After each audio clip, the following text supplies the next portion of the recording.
All right, beautiful. Well, hi, hello, and happy Monday. Welcome to Mindset Monday, everybody. We have a special guest joining us today, Dr. Lana Shimp. Welcome, Dr. Lana. Hello. It's great to connect with you again, and I'm really looking forward to our conversation today. Good to see you. Yeah.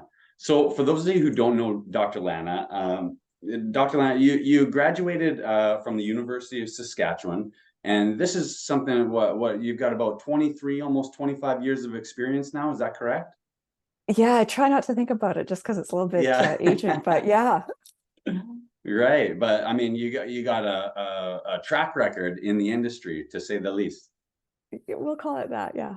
I recently found out online too that you had been voted, I think, one of the top three clinical psychologists in your department in Saskatoon. Is that right? I don't know what that means. Okay. It's like one of But those online things. It's just, I don't know. I okay, wouldn't put well, too much weight on that, but yeah. well, I like those kinds of things. And, I think by the looks of it, it sounded like you were voted by your peers. And so sometimes I think that seems even like more true or sometimes carries more weight to it. You know what I mean? Well, I don't think it's a peer thing. It's one of those online companies who they look at your website, they look at your online reviews, I don't know what they have certain benchmarks and stuff. You're Yeah. too modest. Too modest. It's one of those things that's just a little uncomfortable, you know? Sure, maybe. Yeah. Well, Lana, if I understand correctly, you deal specifically mostly with adults Yeah. and helping people overcome feelings of stress, anxiety, some sort of behavioral or mood disorders and things of that nature, and assessing them and providing treatment. Correct? Yeah, that's correct. Okay, beautiful. Well, mental health has been a pretty popular topic as of late, and you hear about it a lot in the media and on social media and things like that. And my understanding is that mental health has almost been somewhat of a crisis, especially since COVID. And you hear about different things, whether it be depression, anxiety, addiction, and suicide rates even have skyrocketed in some instances since COVID. And I was curious, have you experienced much of a spike in the demand for your services since then Mhm. specifically? Yeah, well, we were really busy before the pandemic. Okay, But since it's just been the demand is just huge right now in terms of mental health. And it used to be that, if you had, some income or you had maybe benefits through your workplace that you could, get services privately. But now it's not unusual to be waiting like 4 to 6 months, even in the private sector. really? Yeah, so the demand is huge. And as you mentioned, I work mostly with adults, but the demand for service for children has also really gone up. Really? I don't know if you've heard, but in Saskatchewan, the government is putting a lot more money now into training clinical psychologists. The program used to train 5 a year, and now the That's government's it? increased the funding to 20, which is a Really? huge demand. Over the next 5 years, they're going to be training more and more people. And it's just in recognition, like mental health was already in trouble before the pandemic. And now those difficulties have just grown exponentially. So in the past, they Um, were training about five for the whole province, 5 per year? yeah, and then wouldn't mean that they would all stay either, right? So Oh, right. we wouldn't always retain those 5 and usually wouldn't. So Right. now they're hoping to, train more who are from Saskatchewan and likely to stay. Right. And Yeah. So other I programs imagine, apparently across the country are doing the same. okay, really. So I imagine that your workload has increased significantly over the last number of years then, is that right? Well, I try to keep it within a range. Right. But yeah, the demand is certainly there, and it's hard to keep people waiting on those lists too long. It also used to be the case that if you would maybe add people to wait lists, but by the time you got to them, they would often have found some service somewhere else. But now people are waiting because they literally can't get in anywhere. No way, huh? So it's a hard state to have people in. Yeah, I can imagine. So, out of curiosity, like in your opinion, what do you think was like some of the contributing factors during COVID that led to such an increase? Was it isolation, or was it, just the stress of all the unknown and uncertainty, or that sort of thing that led to a spike in that, or combination of a whole bunch of things?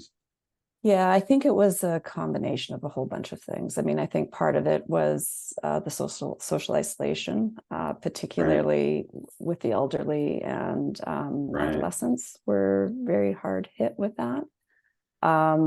There was the change in people's routines, and so a lot right, of people had healthy routines built in, whether it was their exercise or their social activities, and then all of that gets changed. And then I think a lot of it was around just dealing with the stress of the unknown. And so suddenly, people are very afraid, and maybe their job is in jeopardy or their financial situation is impacted. And so I right, think all those things kind of go together. And then we saw some, unhealthy coping, so there's a lot of increase in substance use and that kind of thing as well. right. Yeah, you saw a lot of those kind of the memes and videos and stuff. There was a period of time there where it was really popular online, where people are picking up weeks worth of alcohol and stuff like that. And of course, all the liquor stores and the head shops and stuff, they were able to remain open. And so Right. people stockpiling on supplies kind of thing to get Right. through the 2 week curve and that sort of stuff. And that two Yeah. weeks just seemed to drag on, didn't it? Yeah, it did. Yeah, and then yeah, you raise an interesting point there too, with all of the increase in kind of financial pressures sometimes with that too, where people's hours at work cut back or limited, people's jobs sometimes in jeopardy and that kind of thing.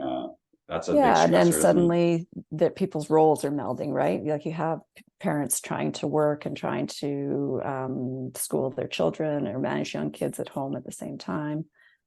So, it was a lot of stress for people. Right. Now, Yeah. there's some indication that like some global studies look like mental health overall has not worsened. Although if you look in certain sections, it appears that it might. And at some stages, like right in the immediate, like I think it was 2020, suicide rates actually went down. Really? Yeah, and then started to, even now it's not really kind of clear, but suicidal ideation seems to have gone up. So I don't know that we fully even yet kind of understand what the impact has been. Right. Yeah. Well, yeah, that's a good point. Right. Who knows what that long-term fallout might be too. Yeah. Well, you said a couple of things there, and I'm really interested in just like this whole topic of stress in general. And it gets talked a lot about again in just kind of like general media and that sort of thing. It seems to be a popular topic of conversation. And I'm interested in like what is stress, and like maybe more specifically, what's your definition of stress? And because I'm kind of curious as to like how much of it is real, or how much of it is a matter of perception, or is it somewhere a combination of both? You know what I mean? Mhm, mhm. So, yeah, so if we can kind of think of stress as being like tension, and that Okay. can be like physical or that can be more psychological or emotional, Right. that's in response to some sort of like perceived threat. Right. And so the experience of stress is always like quote unquote real. So if a person is feeling Right. stress, that stress is real. Right. But what creates the stress or what results in the stress response can be, in some instances, universal, and in some instances, more perceived. So, for example, if somebody is being chased by a bear and has a stress response, everybody is going to feel stressed under that situation, Right. right? Um, Obviously, yeah. yeah, so we're kind of hardwired to feel stress in response to certain things that would be considered, unarguably, a threat to somebody's physical or emotional well-being. But then you get into the part of it that's very subjective. So what I might find stressful, you might not find stressful, Right. or someone else on the call might not find stressful. And so it really becomes a matter of some of it is perception. Right. And when we start to feel like we can't handle something, or if we feel overwhelmed by something, then we're much more likely to get a stress response. Right. But if in response to the same stressor, let's take an exam, for example. Sure. One person might have exam anxiety and stress, and the other person might not. Right. Well, and why? Well, part of that is the perception of how threatening that exam is to them. So how do they think they're going to do? What's their perception of their knowledge level, of their ability to do the exam, those kinds of things.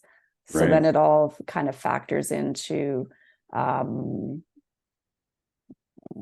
if we think of it both as how much we think we can handle something, as well as sometimes a person's tendency to catastrophize. And so the Right. more somebody sees something as maybe bigger than it is, then the higher the stress response. Right. And maybe like, foreseeing any possible consequences of not performing well or that sort of thing, and kind of building it up in their mind a little bit, like you said, kind of catastrophizing. Yeah. Yeah. It's really interesting because looking back historically, I found that I don't deal very well with types of stress. And I remember just maybe about 6 months ago or 8 months ago now, I had an episode where I was experiencing just really high blood pressure. And I was surprised because, like, all accounts, I take fairly good care of myself. I eat well, I exercise, I don't drink, I don't smoke, that type of thing. And I realized that probably the biggest thing that was stemming from was stress. And I was having a conversation with a person in my life who's actually a retired surgeon. And his question for me was, well, are you stressed? And I was like, well, I mean, to a certain extent, yeah, like I had this perception of, pressure, Mhm. and I want to be of service, and I want to provide value, and I got to provide for my family and different things like that. And, his response, he just kind of shrugged it off. And, he talked to me about, when he's in the operating room and there's literally a life on the table. Sometimes they make it through surgery and sometimes they don't. And he was like, yeah, that's the nature of the game. And it's like, oh, well, now I feel like my problems are about this big. You know what I mean? Nobody liked my post on social media. But that's the type of thing that, well, like you're saying, is that, there's the real stress of physical danger and different things like that. But there's varying degrees of that. And then there's our perception of it and how we internalize it, how we see it. And but that, if I hear you correctly, what you're saying is that experience of stress is still real. Mhm. You're Mhm. still responding as though it's a real stress. Mhm. Yeah, and so you'll get that fight, flight, freeze kind of response, right? Right. Right. Um, and you can see the markers of stress physiologically on people, and how Okay. that, Interesting. and how that varies across individuals' responses to particular types of stressors. So, like, it's an interesting example with the surgeon friend, so has trained to not be stressed in that kind of situation. Right. But take one of us and put us in that situation, well, stress levels would be through the roof. Yeah. 100%. Yeah. Yeah. So you said you can see things in people's, like, you said in their physical behavior or in their physical response. What do you mean by that? Um, so an example would be, there's some evidence indicating that when people are flooded, so when they get big emotional responses or high levels of stress, they don't process information as well, or they're not as attentive, that kind of thing. And so one form of couples therapy involves actually hooking people up to heart rate monitors And when their heart rate goes up too high and they're in an escalated conversation, right? So they're showing signs of stress, and both people in the couple might not be showing the same level, right? So you might have one person who's elevated and the other person who's calm. Right. Right. But you can see that level of physiological arousal is getting up. For And sure. so in that instance, it's like, okay, well, what do we need to do to kind of bring this down so that we can, get our systems regulated and then Right. can, engage in a conversation. But if you ignore that kind of thing, then you, in that example, you could run into some problems with communication. Right. Well, I was just going to say too, I know that when I'm in that elevated state, it's really hard for me to find the words to articulate what I'm thinking or what I'm feeling. And then Right. that almost perpetuates it even more. And I just become kind of like frustrated and angry almost with myself or the situation. And Yeah. I find that, personally speaking, that's when I have kind of like little outbursts where I don't know how to express myself because I can't think clearly. Yeah. Yeah. And a person gets really overwhelmed. Right. Yeah. And then we'll sometimes either have an outburst, or the other way is might just completely shut down. Right. Interesting. Yeah. Good point. Good point. So, you said that you have people hooked up to heart rate monitors and things like that to monitor those physiological responses. I'm really interested in this idea of kind of like a brainwave activity. And in a lot of the talks and conversations that we've had with clients, we've been talking about kind of like monitoring some of those types of things. And I had messaged you with a question about one of those headband devices called Muse, which I just checked Mhm. yesterday. It's still in transit. It hasn't arrived yet, but I'm really looking forward to trying that out or testing that out. And so I'm curious. I know that you use this in your work, but can you tell us a little bit about what is neurofeedback? Why is it important or helpful? And what are some of the benefits that you would expect to see a person that's using neurofeedback training? Yeah, sure. Um, so neurofeedback is a form of biofeedback.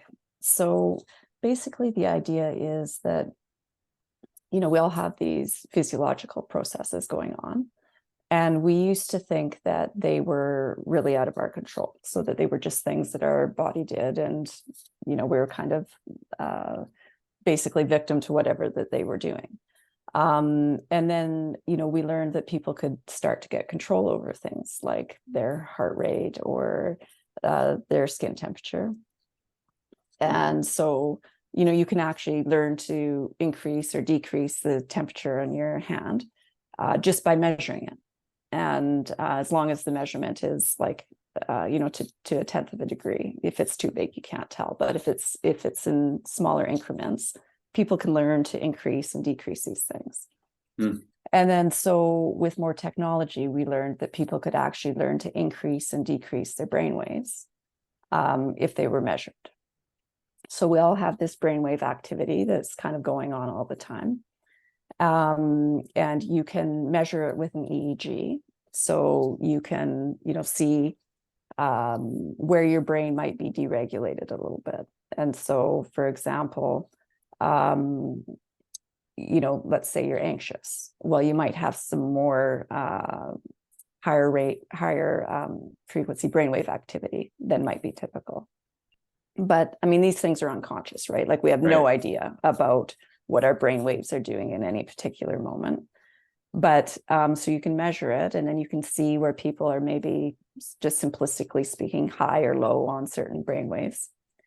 And then you can learn to train these things up or down, or in some cases to communicate better with one another. But so basically the idea is that you are hooked up to an EEG, and then we tell the computer what the targets are, so what we want to increase or decrease. And then you play a video game basically with your brainwaves.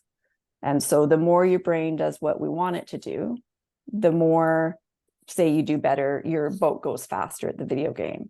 Or it might be a movie. The movie will start to play, but if your brain does less of what we want it to, it slows down. And then if you do more of what it wants, then it goes better. And so it's this immediate feedback as to how your brain is responding. And it's super cool. So because, you don't know, right? And Right. initially, people don't understand why they're doing better at the game, Okay. right? Like it's not like a thing where you immediately connect with it. So the learning in the short term is kind of unconscious. It's like you do better, you don't know why, but you like it that you do better. And so that your brain just kind of starts to respond. And then Right. as you do more of it, then you start to feel the difference, right? So if you, for example, are trying to produce more alpha, which is a brainwave that helps you feel more calm and relaxed, if you produce more of that and you're doing better at the game, then you start to feel like, oh, okay, it's that feeling. And Right. then when you You start to start to associate the feeling with the brainwave pattern. yeah, exactly. And then you do that over enough periods of time, then you start to train your brain within the session to do better. And then you try to generalize that brainwave state outside of the treatment room. Right. So Yeah. it's nothing's done to your brain in the sense of like it's not like ECT or something like that. Like there's no electrical impulse or anything to the brain. It's all a process of learning. So basically, we're just trying to reinforce brainwave patterns that we're Mm, trying to um, help you be more regulated. And right. you don't get reinforced when your brain is doing what it might usually do. And so then what we target depends on both what the person's symptoms are, so what it is that they're trying to change, as well as what their particular brainwave patterns look like when we assess them on, there's various ways of doing that. Okay. But Yeah. yeah, that's the idea. Well, what you're describing there, as far as the video game is concerned, reminds me a lot of this Muse device in the sense that I had an Yes. opportunity to practice or to use somebody's a couple of years ago.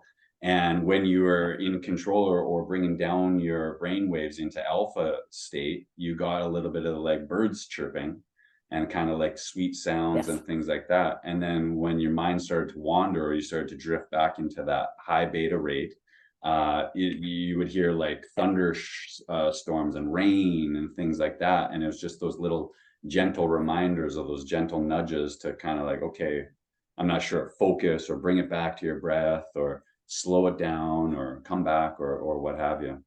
Yeah, those are exactly the same principles. And so it's sometimes the reinforcement is like audio, sometimes it's visual, sometimes it's a combination. Right. Yeah, So but then yeah, go ahead. go ahead. So is there a way to train yourself to do that without a device like Muse or the EEG like you're talking about there to be able to do that on your own? Um, there there would be, although it wouldn't give you the same access to like that kind of brainwave activity, right? But Right. let's take what I was saying about the skin temperature training. So it's Okay. called thermal biofeedback, and really all you need is a um, thermometer to test your the temperature on your fingertip, which and these things are very inexpensive. Sure. But all you need to do there is work with that and start to train your skin temperature up, because the only way to do that, to actually have warmer hands, is to get more relaxed, right? Really interesting. Okay. So and then there's different programs for heart rate variability and those things that people can do independently. Okay. Yeah. So it's possible, but probably not nearly as much fun as playing a video game or listening to birds chirping. It's not quite as fun, but I have to Not quite as say, I made the mistake of telling my son at the time, I think he was maybe 10, that he got to play video games with his brainwaves. Like funny. he was so disappointed, because like all it is right, like Just your drive. spaceship or your boat goes faster or slower.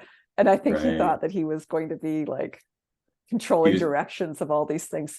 So yeah, it's maybe not quite as exciting as I make that sound. I need to learn to He thought temper he was going to be controlling things with his expectations, mind but like he had the force or something like that, eh? yeah, Yeah. exactly. Oh, Yeah. too funny. I've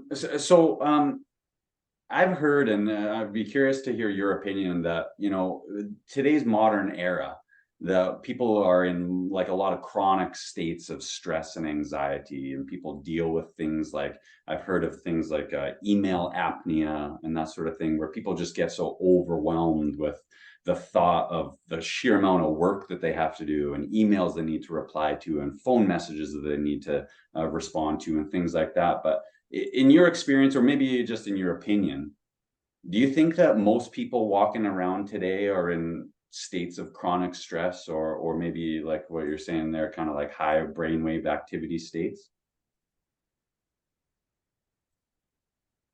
I think generally as a society, we're more stressed than we've been in the past. And I think while technology is supposed to make our lives easier, I think in a lot of ways it's just put more demands on us. Like it used to be that, depression was the common cold of mental health, right? And that would be most of what we would see would be people dealing with depression and mood problems. Okay. But it seems to me that a lot of that has switched now to anxiety and stress-based conditions.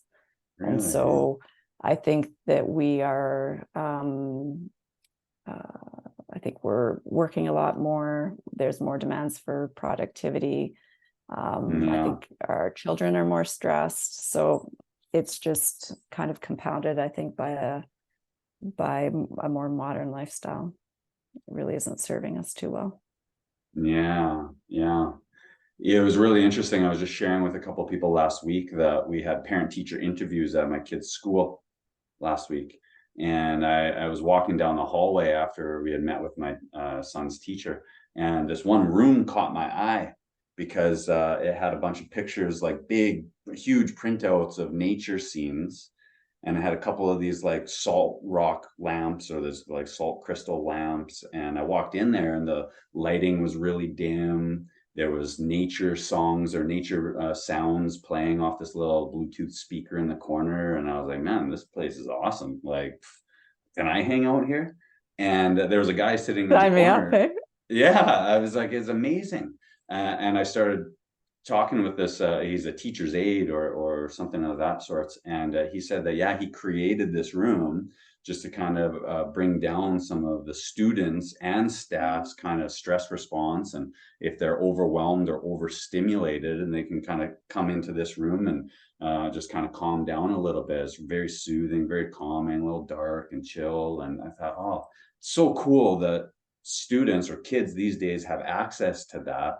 But I don't know if it's nearly as widespread as it could be, or maybe even in some cases should be. You see most offices these days have these big, bright fluorescent lights, and no access to open windows, or the outdoors and that kind of thing. And Mhm. yeah, so anyway, I just thought that that was really interesting. You're talking about Yeah. kids and that sort of thing feeling more stressed these days too. You know. Yeah, no, that's very cool that your school has that going. Yeah, it's pretty neat. But another tool that I understand you utilize in your work is cognitive behavioral therapy. Is that right? Yeah, that's right. So, what is CBT, and why would it be important, or how do you use it to help your patients? Yeah, so cognitive behavioral therapy is basically the idea that a lot of the difficult feelings or behaviors that we might have are influenced by the way we think about things or the way that we see things. Right. So I'll maybe just grab a pen here. I find it a little easier to explain visually. So we used to kind of think that I don't know if you can see my cat. I don't have my own screen up here, but It's okay. okay. So basically, we used to think that situations cause feelings. So Okay. that, Right. if we're having an emotional response to something, that a situation is responsible for that. And so that if we want to feel different, that we need to change the situation. Right. And, um, you know, that to some cases is true. You know, that some, kind of like we were talking about before with stress, you know, there's some situations that universally will cause certain emotional responses. But very often now, it's we think that our thoughts are mediating our response from a situation to a feeling. And so it really depends on what kind of, you know, situation that we're dealing with. So for example, you know, if we had a situation where somebody was, say, in an abusive relationship and they're feeling maybe anxious or stressed, the intervention wouldn't be, okay, well, you just need to think about that differently, right? Right. The intervention would be, okay, well, what do we need to do here to, you know, to address this situation? So another example would be, let's say we have two people and they're worried, both really worried about their financial situation. So, but one person is over here and they've got 3 months salary in the bank, they've got a secure job, but they're worried and Right. they're anxious. So then we'd be looking at, okay, well, what are you saying to yourself, right? Like, what are you thinking? Now, Right. if we've got somebody over here and they're unemployed, they have no money, they have no financial support, and they've got an eviction notice. Okay, and they're worried. Well, their worry matches the situation. And so we're not really looking at trying to change the thoughts. We're looking at trying to problem solve over here. Right. Right. So it can be a combination of, you know, really depends on how you're seeing the situation. But sometimes it's looking at behavior and trying to address a problem. Sometimes it's looking at the way we're thinking about things, the way we're perceiving things, the self-talk that we have going on. And then sometimes it's, you know, it's a combination of both. But you can see it where this explains why sometimes you have two people in the same situation responding very differently. So you can have two people standing in line at Superstore and you've got a slow cashier, and one person is feeling very irritated and annoyed, and the other person is just like calmly looking at the magazine or their phone. One person might be thinking, I can't believe they never have anybody here who can do their job properly. Why don't they hire somebody with experience? And the other person saying, oh, well, this, yeah, it takes people time to learn and they must be a little busier than expected, and that's okay. So the way we think and perceive things really can affect our emotional response. And the idea is that fortunately, we can change our thoughts. It's just that a lot of times we're not aware of what we're saying to ourselves. And so we all have these, you know, these thoughts, these automatic thoughts that are going on all the time. And a lot of times we're not aware of what we're saying to ourselves, and we're not aware of the impact that those thoughts are having. But we can learn to become aware, and we can learn to kind of critically look at those thoughts and see whether they're serving us, whether they're helpful, whether they're true. And then we can start to change the way that we're thinking about things. Right. Sometimes people think of this as, okay, well, like, you just need to think positive. Right. It's not really about that. Like, it's not about basically bullshitting yourself. So if you try to just think positively about something that's not positive, that's not going to help you. So it's really about trying to think realistically and trying to be kind of as objective as you can about a situation. Right. Yeah. Sorry, I could go on at length about cognitive behavioral therapy, but No, that's awesome. I love that's it. it You in a know, nutshell. a mentor of mine, his name is Trevor Moad, and he's a mindset coach down in the States. He deals specifically with professional athletes, pro sports teams like in the NFL and I think mostly the NFL. But he talks lots about the power of not positive thinking, but just neutral thinking, where he just says, like, if you're stuck in reverse and you got negative thoughts going on in your head, if you just try to throw it into positive gear, it's like you're just trying to go from reverse to fast forward. It's like that's not going to work very well. But if you can just kind of like stop from catastrophizing it and maybe just look at it a little bit more objectively without the story, without all of the implications, without everything that's wrapped up in that, that then you can provide a framework to really start to look at other approaches that might work well, or solutions to that situation or that type of thing, allow you to problem solve a little bit better. Mhm. And I think that sometimes that whole positive thinking can kind of almost become a toxic trait, to a certain extent. If, it's like, oh, well, hey, there's a reason for everything and look on the bright side and stuff like that. And sometimes it's invalidating almost the emotions that you're feeling to a certain extent. Yeah, for sure. Like, and can lead to some extra problems, right? So if we go back to, say, an example of a student who's nervous about an exam and they Right. haven't actually prepared for it, Right. okay, well, just think positive about that. Right. Well, like that's not going to take you very far. Right. But if it's like, you've got a student who's anxious, have you studied? Have you prepared? Have you done everything you can? Yes, yes, yes. Okay. Well, chances are, you're going to do reasonably, Right. right? Yeah. So, um, but I know what you mean about that invalidation part. Like sometimes people, okay, you're waiting for a biopsy on some sort of, possibility of cancer. Okay, well, that could be cancer. And if it's just like, okay, well, just think positively, it's not. Well, that doesn't often carry very well for the person who's, legitimately worried. Right. I'm freaking out over here, Right. that kind of Right. thing. But if you can get to the So, neutral part, which is, look, we just don't know. right. Right. Yeah. Good Right. point. Yeah.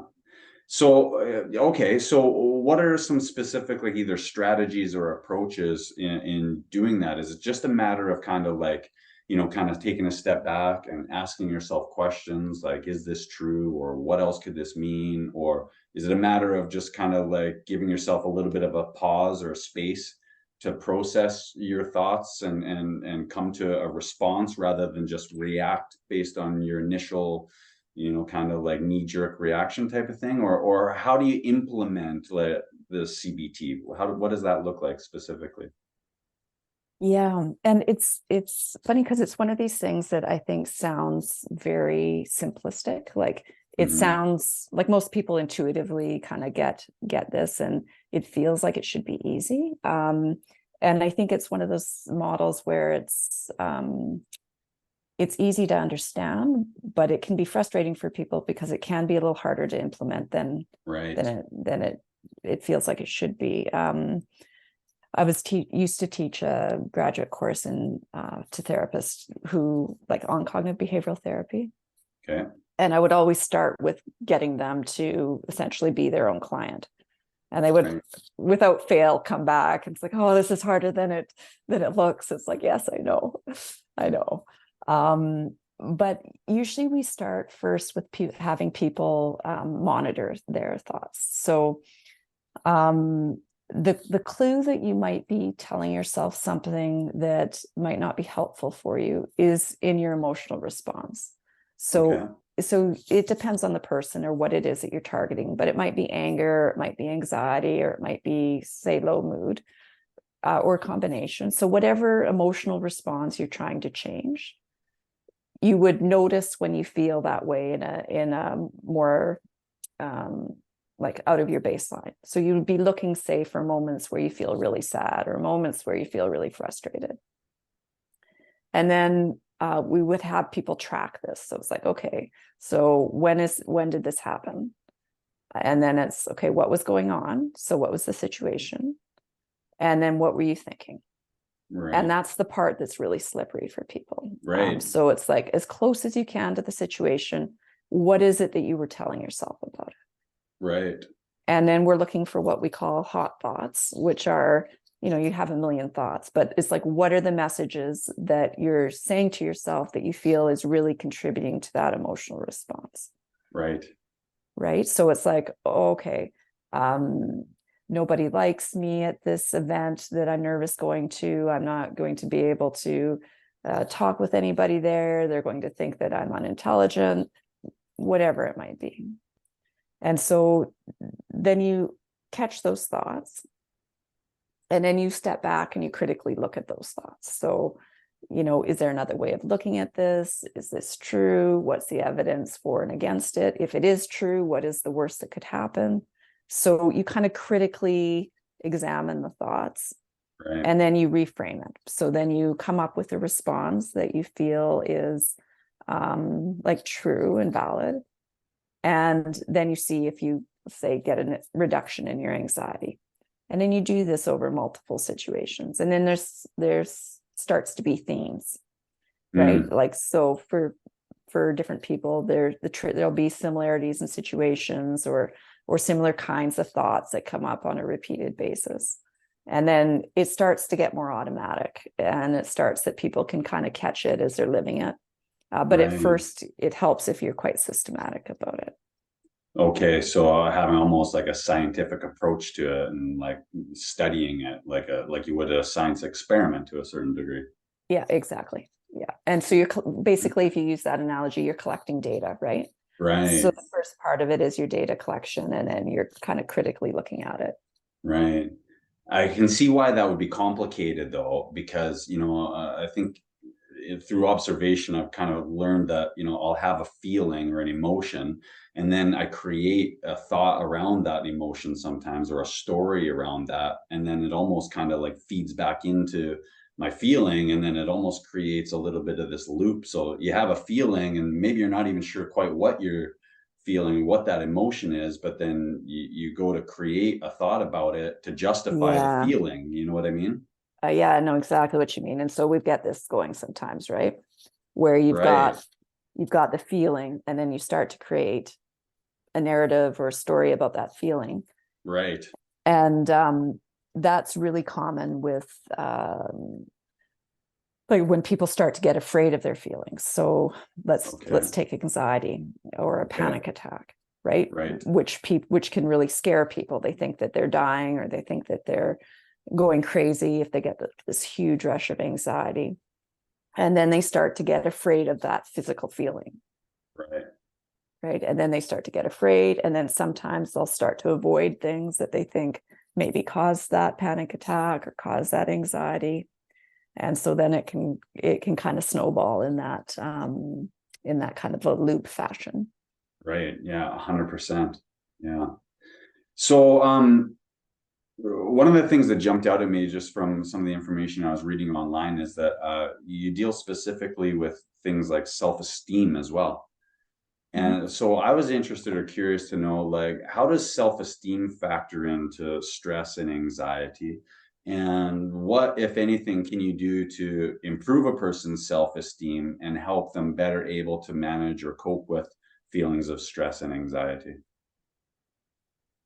So problems with self-esteem can be very multifaceted. So why somebody is experiencing problems with self-esteem can really vary from person to person. And so the thing that we would do to try to help self-esteem isn't necessarily kind of a global thing that would suit everybody. And so the very first thing I would say is that it's really important to understand why somebody is having trouble with self-esteem.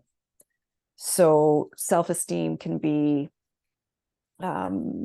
just give you some examples, it can be like a symptom of depression. So feelings of uselessness, worthlessness can be part of a package of symptoms that we would call depression. Self-esteem problems is commonly seen, say, with somebody with social anxiety or somebody with addiction. Um, Self-esteem can be brought upon by, say, somebody experiencing some sort of life stressor in their life, like maybe a divorce or a job loss. Or Right, sometimes self-esteem can be like very long-standing, and we can look back to childhood, and we've seen somebody who's had self-esteem problems their whole life. right, And maybe they were raised, say, in a home where they had a very critical parent with very high standards, and they never quite measured up. Or maybe we had somebody who was bullied very young in school and then carried self-esteem problems kind of throughout. And so the very first thing I would do is try to, get the history, get the story of what's happened. And then once you understand that, then I guess the treatment plan or the interventions would then match whatever the understanding was of that problem. Sure. So, if we thought it was due to depression, well, we would treat the depression and it would probably lift. If we thought it was because, let's say somebody had a really bad addiction and they were engaging in a lot of lying or stealing, and that was contrary to their values. Okay, well, when we treat the addiction, we get the behavior in line with their values, and then it's probably going to improve.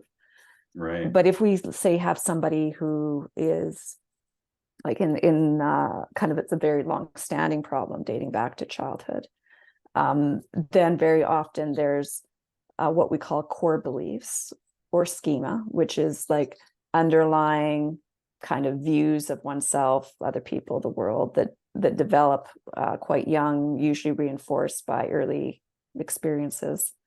Then we would be trying to say target recognizing that they learned inaccurate information about themselves, that what they've been taught hasn't been true, and then trying to change that belief structure and using a whole bunch of, it might be behavioral, cognitive, experiential kind of strategies to shift that way of thinking.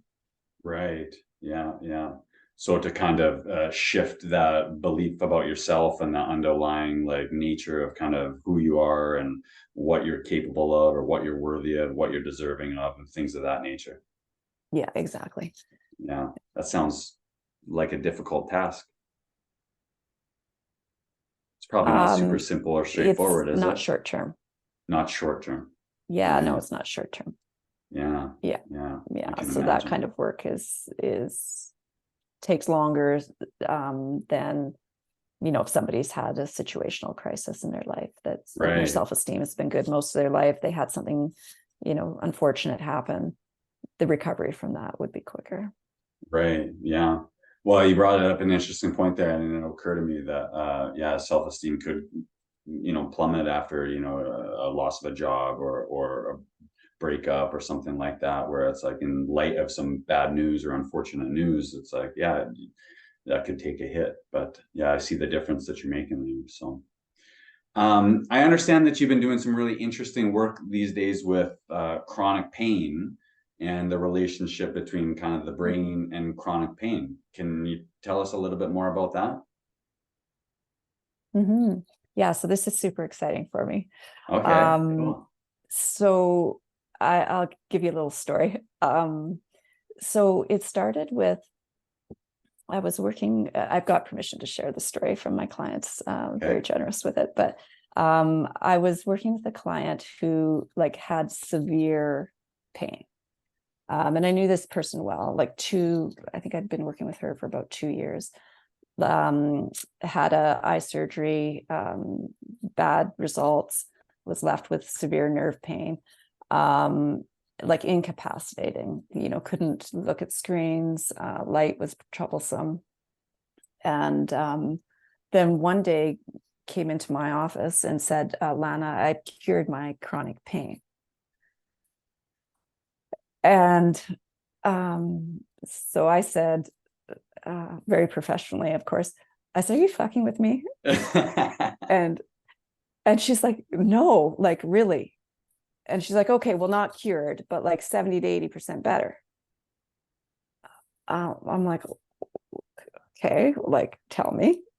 yeah. So then she proceeds to tell me about, coming across this book, reading this book, following everything in the book.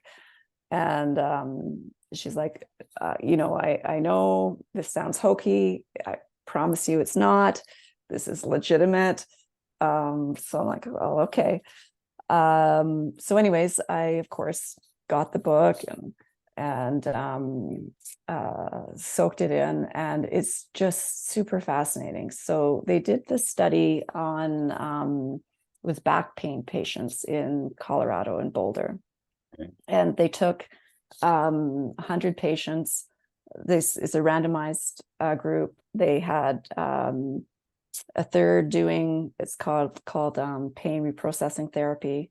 It was an 8-week, twice a week therapy program. They had a third do a wait list. No, yeah, it was a placebo, which was just kind of like they went and talked to somebody once in a while. And then I think the other third was wait list. And then they compared them. And I jotted it down here so I'd remember. 98% of the patients said they were improved in the treatment group, and 66% said they were pain-free or nearly pain-free at the end of 8 weeks. And these patients had like chronic back pain for years. So this is like unheard of results with chronic pain. Like, Right. and it doesn't matter if it's medication or other forms of therapy, like you never see these kinds of results. But so that by itself was like, oh my gosh, like that's unheard of.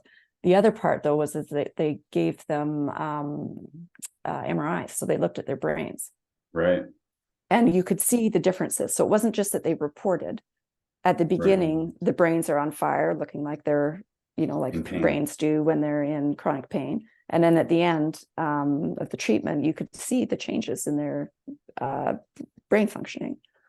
And then they also took these patients who had had the treatment, and they created pain. So I forget, they did something to their backs that would cause pain, and they had less of a pain response than on perceived and like in their brain functioning than did patients who didn't have the treatment. And so what it's kind of the form of therapy that it's about is really looking at trying to change people's perceptions of pain.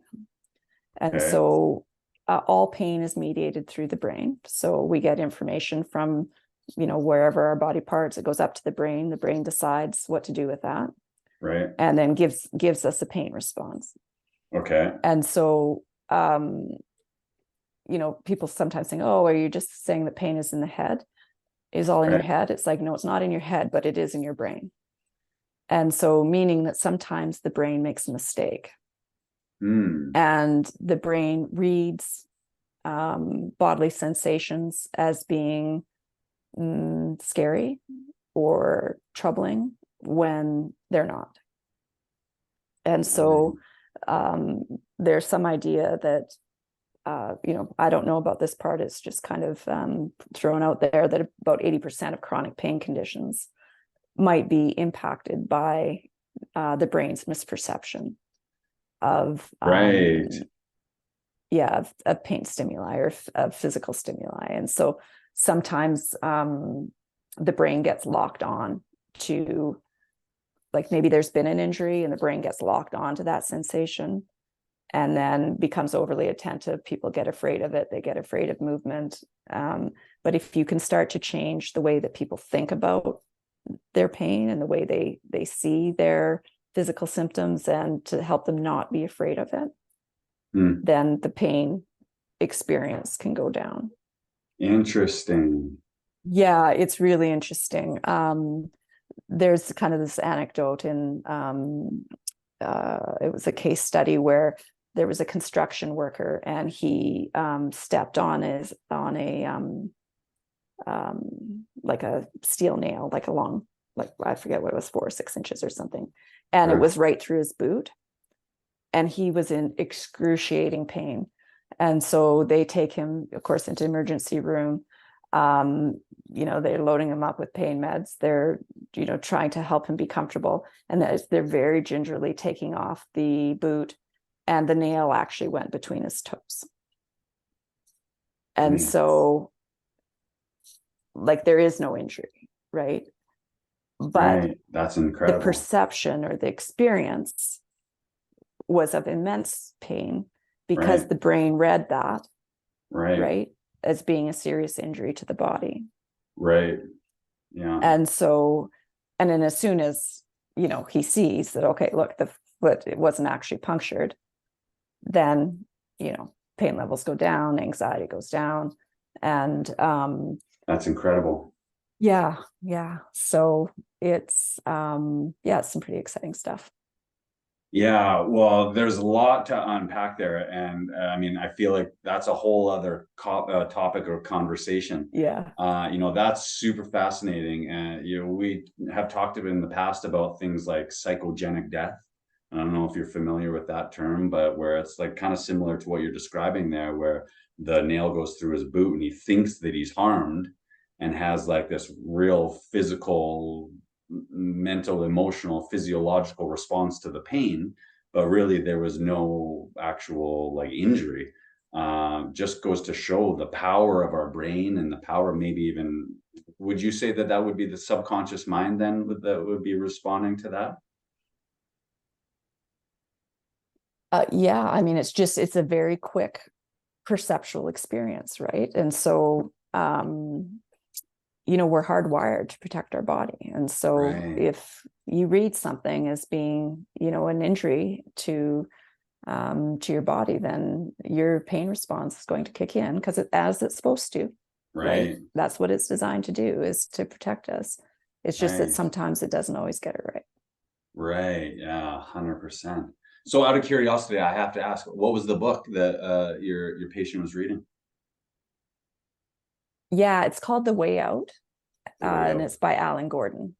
by Alan Gordon. Okay, Yeah, The Way Out by Alan Gordon. yeah, it's a good read. Interesting. Okay. Oh, that's fascinating. Yeah, like I said, we could probably talk about that for a long time, but I just have a couple more questions here before I let you run. I want to be respectful of your time. I know you got a hard stop, but Yeah, you bet. when it comes to kind of mental health in general, are there specific like exercises or activities that you encourage people to do just to either stay on top of it or to overcome things like stress, anxiety, depression, mood disorders, and things of that nature? Yeah, I mean, in very broad strokes, it would probably be most of the lifestyle stuff that um, I think we can all benefit from regardless. So, time in nature is good, exercise is good, eating well is good, staying connected with people. Those would be minimizing, like taking some breaks from technology, um, staying connected to things that you value, doing things for others, like being involved in your community. Like these are all things Mhm. that we know are generally speaking good for mental health. And then, the other part of it is, how do you individualize things, right? So each of us carry certain vulnerabilities to certain things, and that'll be different across us. Um, and so then the other part of it is just kind of, being self-reflective and looking at what those things, individual issues might be, and how to best support yourself with those things. I would also add in good sleep. Yeah, oh, Yeah. foundational, isn't it? Yeah. Yeah, 100%. I know that. Yeah, nothing will change my life like a solid sleep. I'll tell you that. It cures a lot of things. Oh, isn't that the truth? Hey, Yeah. yeah, yeah, for sure. Um, okay, well, like I said, I learned a lot from you today. I'm super grateful for you and being here. I appreciate you Oh, taking happy time to. out of your day and your schedule to come and speak to us. It's always great to connect with you, but I just wanted to say thank you Yeah, very it's good much to for see your you too. time. And Oh, you're welcome. And thank you for having me. yeah, As I okay, said, it's well, always fun for me to talk mental health. So give me a well, forum. yeah, that's awesome. Well, thank you so much, and I appreciate it, and look forward to speaking with you again soon. Sounds good, Matt. Take care. Take care, Dr. Lennon. Bye, Bye bye. everybody.